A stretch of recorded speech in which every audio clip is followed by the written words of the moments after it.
Les gars, à la maison, déjà. Polito Lirola, vamos, allez l'OM. Il était temps, Lirola définitivement marseillais. L'équipe, j'espère que vous allez bien. Aujourd'hui on se retrouve pour aborder l'actualité des dernières rumeurs de transfert. Alors bon, ces temps-ci à Marseille on peut se contenter du mercato, un peu moins du dernier match contre Nice à l'Alliance Riviera.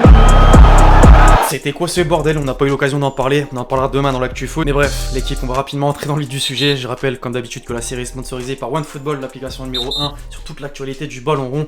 Application gratuite donc à dispo en description. Et pensez au passage à lâcher votre meilleur pouce bleu pour le soutien, le référencement pour la série. T'as capté, on est ensemble, merci vraiment à tous ceux qui le feront.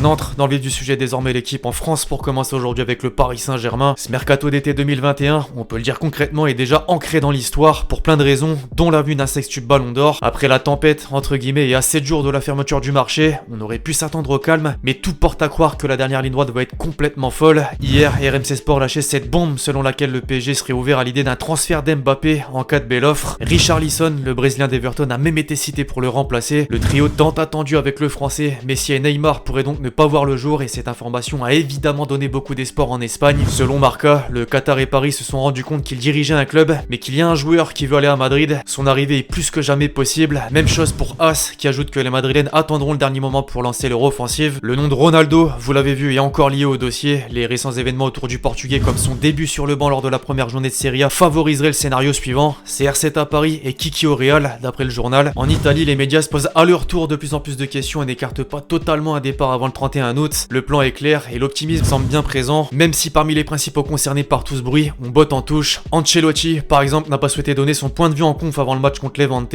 Je cite: "Je ne sais pas s'il va venir. Mbappé donc, je me fiche de ce qui va se passer. J'ai une très bonne et très forte équipe. Les joueurs me donnent beaucoup de bonheur, je suis concentré là-dessus. À suivre attentivement." On peut désormais basculer sur l'avenir d'autres joueurs en lien avec le club de la capitale. Pogba d'abord. Après la Messi mania, visiblement son cas est clos si on en croit les propos d'Ole Gunnar Solskjaer en conf. Je cite: "Il y a des négociations avec la représentante Paul et le club. Moi et Paul travaillons ensemble tous les jours ici et nous essayons de nous améliorer, d'améliorer l'équipe et de prendre du plaisir. L'intéressé reste pour le moment muet mais devrait pas bouger." Kamavinga ensuite. D'après West France, la pépite a laissé entendre au Roison Celtic Cup qu'il venait de disputer son dernier match avec le Stade Rennais dimanche dernier. Dans la foulée, Fabrizio Romano a indiqué qu'il y a des chances de le voir quitter son club dans les 8 prochains jours, alors que l'équipe a confirmé que l'intérêt du PSG est toujours d'actualité. Rennes pourrait le lâcher pour 30 millions d'euros. Enfin, le dégraissage, l'une des priorités de Leonardo est de convaincre des éléments de l'effectif de partir. Et ça tombe bien, certains ont déjà des propositions. Il y a quelques jours, Foot Mercato révélait que le Bayern a entamé des discussions pour Kehrer, une destination qui intéresse le joueur, même si pour le moment aucun accord n'a été trouvé, que ce soit contractuel ou sur l'indemnité de transfert. Un prêt de Rafinha ensuite pourrait voir le jour. Selon Sky Sport, l'Espagnol de Barcelone, le Fenerbahçe et l'AC Milan sont sur ses traces. Les Rouges et Noirs d'ailleurs pensent également à Sarabia si on en croit la Gazzetta dello Sport. Pablo a son bon de sortie et le FC Séville n'y est pas non plus insensible. Chez l'ennemi, à Marseille, désormais ça bouge dans tous les sens. Jeudi, l'OM se délestait de Benedetto qui s'est engagé sous la forme d'un prêt à Elche.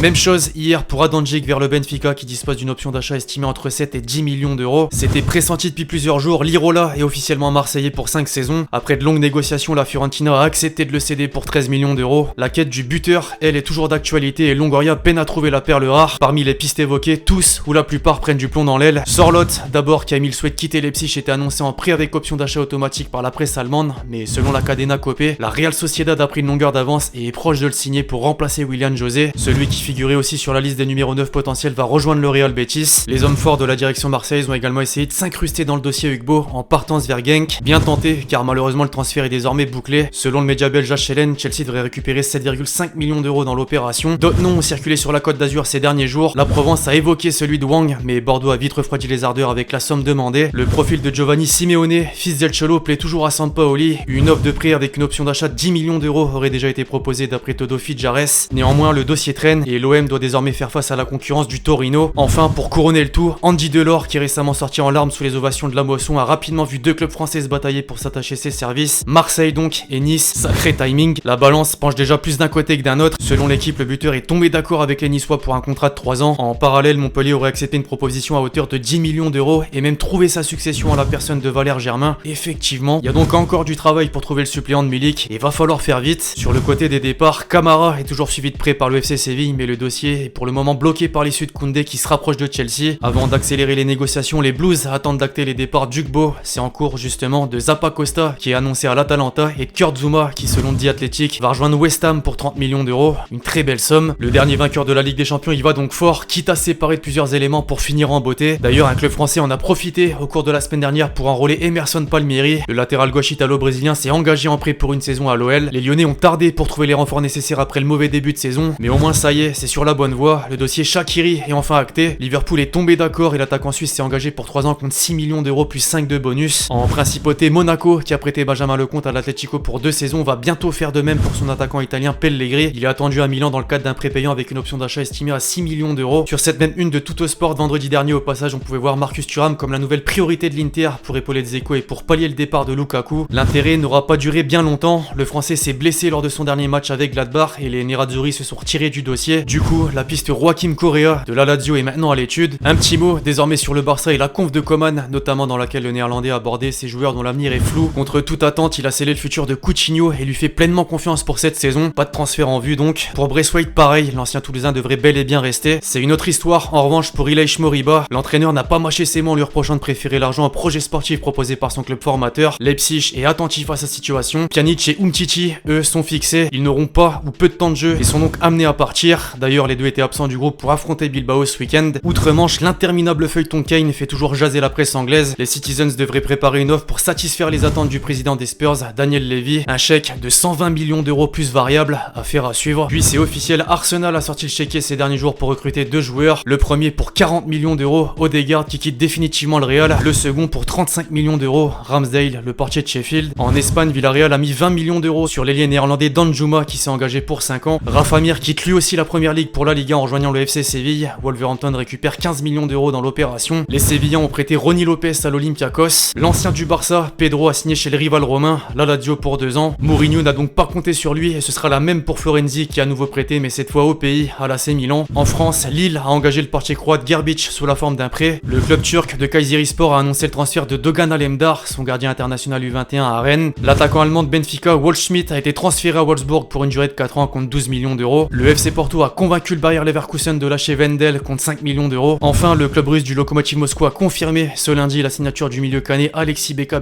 Montant de l'opération, 6 millions d'euros environ. Bref, voilà l'équipe, c'est tout pour cette vidéo sur l'actualité des dernières rumeurs de transfert. J'espère que vous l'avez kiffé, je compte sur vous si c'est le cas pour lâcher votre meilleur pouce bleu. Donnez-moi vos avis justement sur tout ce qu'on a pu aborder aujourd'hui. Puis d'ici là, on se retrouve très vite sur la chaîne pour de nouvelles vidéos. C'était Lexchi. Ciao.